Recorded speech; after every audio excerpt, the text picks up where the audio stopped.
Hello students, आपका हमारे YouTube channel पर स्वागत है।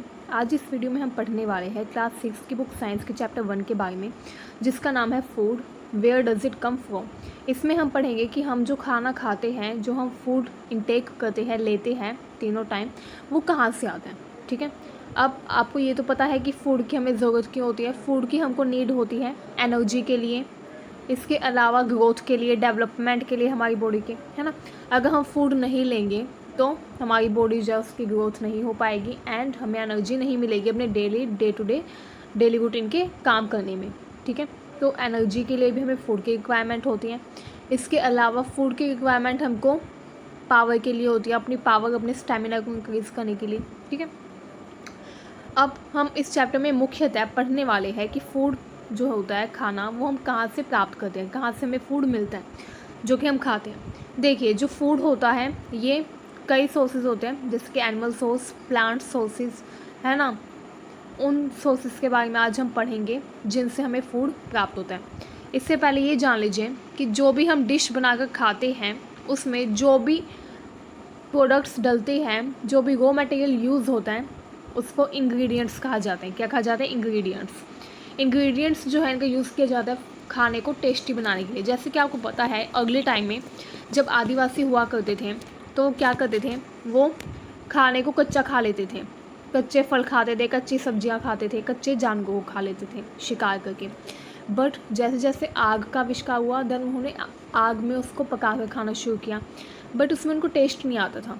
फिर क्या हुआ, धीरे धीरे अलग अलग मसालों का, स्पाइसेस का डिस्कवरी हुई। ठीक है, आविष्कार हुआ उनका, जिससे टेस्ट इंक्रीज़ हुआ, है ना। तो इससे ये फ़ायदा हुआ कि फूड जो है वो और भी ज़्यादा टेस्टी भी हो गया एंड उसमें और भी ज़्यादा पावर इंक्रीज़ हो गई, हमारी बॉडी को जो डेवलप करने वाली पावर होती है। ठीक है, तो उससे हमारी बॉडी की डेवलपमेंट की पावर और भी ज़्यादा बढ़ गई। तो इससे ये फ़ायदा हुआ। ठीक है, अब कई स्पाइसेस होते हैं जिनका काफ़ी ज़्यादा फ़ायदा होता है, जैसे कि सोल्ट जो है, आयोडीन मिलता है उससे हमको, है ना।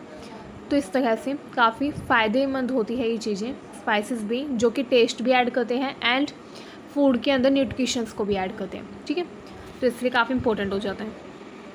अब इसमें हम पढ़ेंगे फूड मटेरियल और सोर्सेज। फूड मटेरियल क्या क्या होते हैं? फूड मटेरियल जो हम खाते हैं, जैसे कि फ्रूट्स हो गए, कई लोग नॉन वेज खाते हैं, जैसे कि मीट हो गया, चिकन, है ना, एंड फिश, ये सब खाते हैं। कई लोग हैं जो शुद्ध शाकाहारी होते हैं, प्योर वेजिटेरियन होते हैं। ठीक है, वो खाते हैं cereals, grains, wheat, paddy crop, है ना, धान, चावल, ये सब। अब जो फूड होता है उसके सोर्सेज भी अलग अलग होते हैं। एनिमल सोर्स होते हैं, प्लांट सोर्सेज। देखिए, प्लांट सोर्सेज जो है इनमें शामिल होता है पल्सेस, है ना, एंड जितनी भी सब्जियां हैं, जितने भी फ्रूट्स हैं, वो सब आते हैं प्लांट सोर्सेज में, क्योंकि ये हमें पौधों से प्राप्त होते हैं। ठीक है, पौधों पर लगते हैं ये। सेकंड जो है सोर्स फूड का, वो है एनिमल सोर्सेज। एनिमल सोर्सेज यानी कि जो हमको एनिमल से प्राप्त होते हैं। एनिमल से हमें क्या क्या प्राप्त होता है? एग्स, अंडे, मीट, चिकन, है ना, मिल्क एंड फिश, ये सब कुछ हमको किससे प्राप्त होता है? एनिमल से। चीज़, है ना, ये सब कुछ, तो इनको एनिमल प्रोडक्ट कहा जाता है। अब देखिए, food item, ingredient and source लिखा गया है इस बॉक्स में।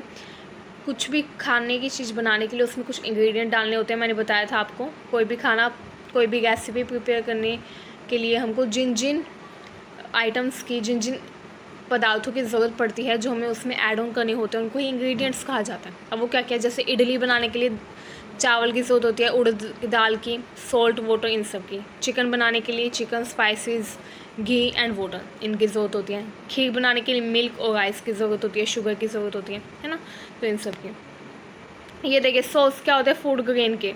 जो फूड ग्रेन्स हैं, मतलब कि जो अन्न है, अनाज है, उसके सोर्स क्या है? पैडी फील्ड, खेतों में उगाए जाते हैं, तो उसका एकमात्र सोर्स है कल्टीवेशन। ठीक है, कल्टीवेशन इन फील्ड, यानी कि खेतों में उगाते हैं। जो देखिए इस पिक्चर में दिखाया भी गया है कि खेतों में उगाए गए हैं फूड को। प्लांट सोर्सेज देखिए क्या क्या होते हैं? Grains, cereals, vegetables, fruits. ठीक है, एनिमल सोर्सेज जो है वो है मिल्क, मीट प्रोडक्ट, एग, क्योंकि हमें एनिमल से मिलते हैं। इसके अलावा कुछ एनिमल है जो हमको मिल्क प्रोवाइड करवाते हैं, जैसे काऊ, गाय, बकरी, बफेलोज यानी कि भैंस, है ना, इनसे हमको मिल्क मिलता है। मिल्क जो है उससे और भी प्रोडक्ट्स बनाए जा रहे हैं जिनको मिल्क प्रोडक्ट कहा जाता है, जैसे कि बटर हो गया, चीज़ हो गया, है ना। एंड और भी कई चीज़ें हैं, क्रीम, कर्ड, कर्ड का मतलब होता है दही, है ना, जिनका use all over country, all over India के साथ साथ ऑल ओवर वर्ल्ड में किया जाता है, ठीक है, कंप्लीट वर्ल्ड में। अब देखिए कुछ लोग होते हैं जो प्लांट के पार्ट्स को भी खाते हैं, कुछ लोग क्या, सभी लोग प्लांट के पार्ट्स को भी खाते हैं, अलग अलग पार्ट्स को। जैसे कि प्लांट के पार्ट्स कौन कौन से किस रूप में खाते हैं, लीफी वेजिटेबल के रूप में पत्ते खाते हैं हम, है ना, जैसे साग होता है, पालक का साग आपने देखा भी होगा, धनिया, पुदीना, है ना। तो ये क्या होते हैं, पत्ते ही तो होते हैं जिनको हम खाते हैं, इनका टेस्ट भी काफ़ी अच्छा होता है। तो इसलिए इस तरीके से हम प्लांट्स के पत्तों को, लीव्स को खाते हैं। इसके अलावा कुछ लोग रूट्स को खाते हैं, है ना, कुछ लोग खाते हैं स्टेम यानी कि तने को। तो इस तरह से देखिए इस पिक्चर में दिखाया भी गया है कि कैसे कैसे अलग अलग पार्ट्स जो है उनका यूज़ होता है फूड के लिए। अब इसमें ये जो प्लांट है इसके अलग अलग पार्ट्स के नाम दिए गए हैं, ठीक है, तो आप पढ़ लीजिएगा। फिगर 1.4 है। कुछ प्लांट्स हैं जिनके 2 या 2 से ज़्यादा एडिबल पार्ट्स होते हैं। एडिबल का मतलब होता है खाने हो गए, जो हम खा सकते हैं, ईटेबल हो जो, ठीक है। तो प्लांट्स जो उनके 2 या 2 से ज़्यादा ईटेबल यानी कि खाने योग्य हैं हिस्से हो सकते हैं। जैसे कि जो मस्टर्ड यानी कि सरसों के जो पौधे होते हैं वो हमको ऑयल भी देते हैं, ठीक है। और जो उनकी लीव्स हैं, पत्ते हैं उनके, उनका यूज़ वेजिटेबल के रूप में भी किया जाता है। तो इस तरीके से जो मस्टर्ड प्लांट्स हैं यानी कि सरसों के जो खेत होते हैं उसमें जो सरसों के पौधे होते हैं, ठीक है, उसके 2 यूज़ होते हैं। इस तरीके से और भी कई पौधे हैं जिनका 2 तरह से यूज़ हो सकता है, ठीक है। देखिए अब नेक्स्ट टॉपिक पर आ जाते हैं हम। देखिए इस पिक्चर में दिखाया गया है कि कभी भी आपको अननोन प्लांट्स को नहीं टेस्ट करना चाहिए क्योंकि वो पॉइजनस भी हो सकते हैं। तो विदाउट हैविंग इन्फॉर्मेशन, बिना किसी जानकारी प्राप्त किए उस प्लांट के बारे में या उसके पत्तों के बारे में हमको कोई भी प्लांट टेस्ट नहीं करना चाहिए, ओके। क्योंकि अगर वो पॉइजनस हुआ तो वो बैड इफेक्ट भी दे सकता है हमारी बॉडी के ऊपर, ठीक है। अब देखिए इसमें एक एग्जाम्पल दिया गया है। इसमें कहा गया है कि आपको क्या करना है, जो मूंग होती हैं, ठीक है, मूंग को लेना है, उसको पानी में भिगो देना है, ठीक है, एंड उसको रैप कर देना है किसी गीले कपड़े में, कुछ टाइम तक उसको गीले कपड़े में ही रैप करके रखना है।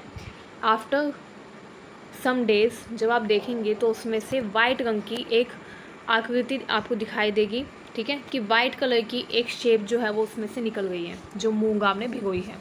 तो क्या होते हैं, ए स्मॉल वाइट स्ट्रक्चर, वो जो वाइट स्ट्रक्चर होता है जो कि उसमें से निकलता है, ठीक है। ऐसे जो होते हैं अनाज जिसमें से वाइट कलर का स्ट्रक्चर निकल जाता है भिगोने के बाद, जैसे कि चने हो गए, है ना, मूंग हो गई, एंड और भी बहुत सारे हैं, उनको स्प्राउट्स कहा जाता है। आपने सुना भी होगा कि स्प्राउट्स काफ़ी अच्छे होते हैं, इनमें फाइबर बहुत ज़्यादा होते हैं, इनमें प्रोटीन एंड विटामिन्स काफ़ी ज़्यादा होते हैं, है ना, एंड ये हमारी बॉडी में काफ़ी अच्छा काम करते हैं जब हम इनको लेते हैं, खाते हैं। तो इन्हीं को स्प्राउट्स कहा जाता है, जो कि क्या होते हैं, जिनमें से वाइट कलर का स्ट्रक्चर निकल जाता है after put them in a wet cloth, उनको किसी गीले कपड़े में बांधने के बाद, ठीक है। अब देखिए जब आप उनको वॉश करते हैं एंड देन उनको खाते हैं तो ये आपकी बॉडी में काफ़ी ज़्यादा फ़ायदा पहुंचाते हैं। देखिए चने हैं, पहले ही ऐसे थे बट गीले कपड़े में जब इनको रखा गया तो इनमें से भी क्या निकलने लग गए, इनमें से भी वाइट कलर की स्ट्रक्चर टाइप एक आकृति निकलने लग गई, एंड इसको भी स्प्राउट्स कहा जाने लगा, ठीक है। देखिए ये जो स्प्राउटेड सीड्स हैं, ठीक है, इनको धोने के बाद आप इनको खा सकते हैं, ठीक है, इनको बॉईल भी किया जा सकता है, एंड इनमें कुछ स्पाइसेस को भी ऐड ऑन किया जा सकता है इनका टेस्ट इंक्रीज़ करने के लिए, ठीक है, आपकी इच्छा के अनुसार अगर आप चाहें तो। अब देखिए इसमें दिखाया गया है बिहाइव यानी कि जो मधुमक्खी होती है उसका छत्ता जो वो बनाती है कलेक्ट करने के लिए शहद को, ठीक है।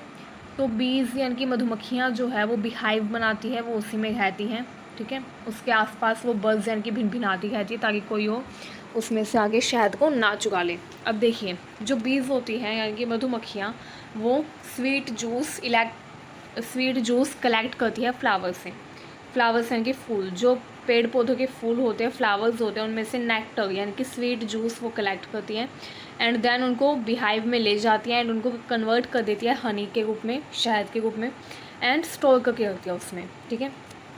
Flowers and their nectar may be available only for a part of the year. Flowers और उनका जो नेक्टर होता है वो सिर्फ 1 साल के लिए ही रहता है, ठीक है। तो बीज जो है यानी कि मधुमक्खियाँ वो इस नेक्टर को इतनी बड़ी क्वांटिटी में बनाती है कि वो कंप्लीट 1 साल उनका चल जाए काम, ठीक है, एंड उनको दोबारा कलेक्ट ना करना पड़े, ठीक है। बट लोग क्या करते हैं, इतनी मेहनत मधुमक्खियाँ करती हैं बट लोग फ्री में उसको खा लेते हैं, है ना।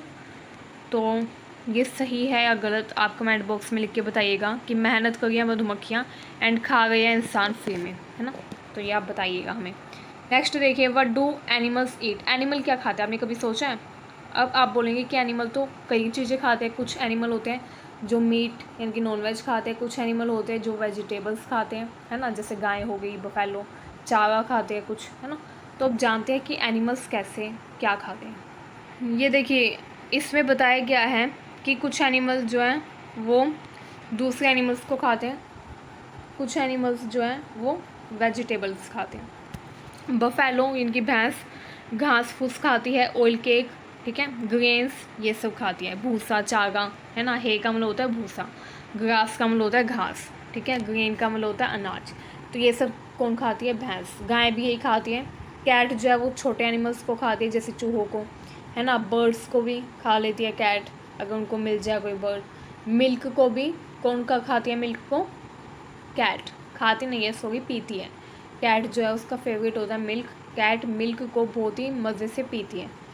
जो लोग कैट को पालते हैं वो कैट को काफ़ी मिल्क भी पिलाते हैं, क्योंकि without milk cat can not be leave, मतलब कि रह तो सकती है, ऐसी बात नहीं कि वो रह नहीं सकती। बट जो पालतू कैट हैं, मैं पालतू कैट जो है उनकी बात कर रही हूँ, वो कैट जिनको लोग घरों में पालते हैं वो बिना दूध के नहीं खाती, क्योंकि उनको आदत हो जाती है दूध पीने की, है ना, मिल्क पीने की। बट जो बाहर गलियों में जो कैट घूमती है, रोड पे जो कैट घूमती है, वो तो खा लेती है बिना दूध के, ऐसी बात नहीं है, ठीक है। तो मैंने सिर्फ पालतू बिल्लियों के लिए ही कहा है कि वो दूध के बिना उनका मन नहीं लगता, जो पालतू बिल्लियाँ होती हैं, ठीक है। चलिए ये छोड़िए, अब नेक्स्ट टॉपिक पे आते हैं हम। एनिमल्स को 3 कैटेगरी में बांटा गया है उनके फूड के आधार पे, हर्बीवोरस, कैनिवोरस, ओमनीवोरस। हर्बीवोरस वो होते हैं जो सिर्फ और सिर्फ प्लांट्स को एंड प्लांट प्रोडक्ट्स को खाते हैं, ठीक है। कार्निवोरस वो होते हैं जो कि दूसरे एनिमल्स को खाते हैं, जैसे कि टाइगर हो गया, लोयन, है ना, भालू हो गया, बियर, ये सब। थर्ड है ओमनीवोरस। ओमनीवोरस वो होते हैं जो कि हर्बीवोरस और कार्निवोरस दोनों का काम करते हैं, मतलब कि जो घास फूस यानी कि प्लांट प्रोडक्ट्स भी खा लेते हैं एंड जो दूसरे एनिमल्स को भी खा लेते हैं। इसका सबसे बढ़िया एग्जांपल है कौवा। जो कौवा होता है वो रोटी भी खा लेता है, प्लांट प्रोडक्ट पत्ते भी खा लेता है। इसके अलावा वो दूसरे जीवों को भी खा लेता है जब दूसरे जीव मर जाते हैं तो इससे पता चलता है कि जो क्रोज हैं कौवे वो ओमनीवोरस होते हैं, ठीक है। अब देखिए इसमें कीवर्ड बताया गया, आपको बता दिया मैंने, इंग्रेडिएंट का मतलब बता दिया, जो कि फूड में कोई भी रेसिपी प्रिपेयर करने में जो भी उसमें आइटम्स ऐड की जाती है टेस्ट इंक्रीज करने के लिए, है ना। एडिबल यानी कि जो खाने हो गया, और नेक्टर यानी कि फूलों से जो स्वीट जूस कलेक्ट करती हैं मधुमक्खियाँ अपना शहद हनी बनाने के लिए, उसका नेक्टर बोलते हैं, ठीक है। स्प्राउटेड सीड्स भी मैंने बता दिया कि उसमें से जब किसी भी चनों को या फिर मूंग को, ठीक है, पानी में भिगोते हैं एंड उसके बाद उसको किसी गीले कपड़े में बांध के रख देते हैं तो उसमें से वाइट कलर का स्ट्रक्चर दिखाई देने लग जाता है, ठीक है, यानी कि वो स्प्राउटेड हो जाते हैं, ठीक है, इनको स्प्राउटेड सीड्स बोलते हैं। हर्बीवोरस बताया मैंने 3 कैटेगरी में बांटा एनिमल्स को। शाकाहारी जो शाकाहारी होते हैं वो हर्बीवोरस होते हैं। कैनिवोरस होते हैं मांसाहारी जानवर। ओमनीवोरस होते हैं सर्वाहारी जानवर जो कि सब कुछ खा लेते हैं, ठीक है। ये देखिए जो फूड हम खाते हैं उसमें काफ़ी डाइवर्सिटी है, जैसे कि पंजाब में कुछ और खाया जाता है ना, मुंबई में कुछ और खाया जाता है, मतलब कि फ़ेमस डिश के रूप में। जैसे कि हरियाणा की फ़ेमस डिश आपको पता ही है क्या है, खिचड़ी, है ना। एंड पंजाब की दूसरी है बाजरे की रोटी एंड एटोल, सरसों का साग, ऐसा ही कुछ है ना। तो फिर अलग अलग कंट्रीज़, हमारी कंट्री में अलग अलग स्टेट्स जो हैं, ठीक है, वहाँ की डिशेज़ जो है फेमस वो अलग अलग है ना। एंड जैसे कि बिहार की इडली है आई थिंक, है ना। तो ऐसे अलग अलग फेमस डिशेज़ हैं अलग अलग स्टेट की हमारी कंट्री में। मेन सोर्स जो होता है फूड का वो प्लांट भी हो सकता है, एनिमल भी हो सकता है। एनिमल जो सिर्फ प्लांट खाते हैं उनको हर्बीवोरस बोलते हैं, जो एनिमल खाते हैं उनको कार्निवोरस बोलते हैं, जो दोनों खाते हैं उनको ओमनीवोरस। तो ये हमारा कंप्लीट चैप्टर था। आई होप आपको हमारी वीडियो अच्छी लगी, ये चैप्टर समझ में आया। अगर आपको हमारी चैप्टर समझ में आया तो प्लीज़ हमारे चैनल को सब्सक्राइब करें, आपकी काफ़ी मेहरबानी होगी। मैं आपसे रिक्वेस्ट करना चाहूँगी कि आप हमारे चैनल को सब्सक्राइब करें। बस मैं आपसे अब धन्यवाद करना चाहूँगी कि आपने हमारी वीडियो को देखा। Thanks for watching a video. Thank you so much.